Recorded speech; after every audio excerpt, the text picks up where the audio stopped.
It's called harvesting.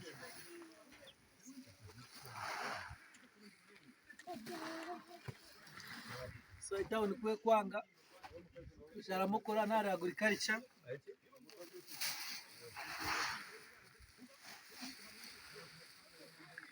Sezi mesani kama 50 na utatete mutahina hino.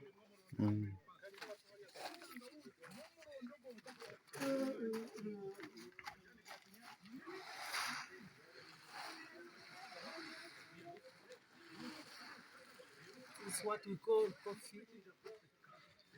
coffee drying. Ninashokwa nikunga. Inga coffee tea.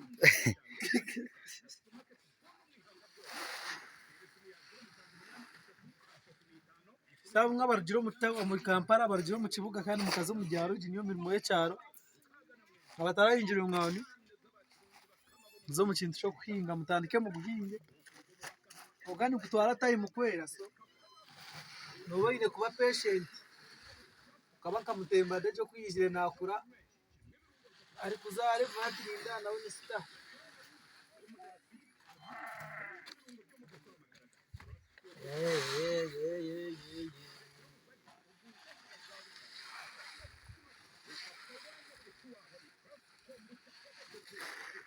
Kumbucha sana.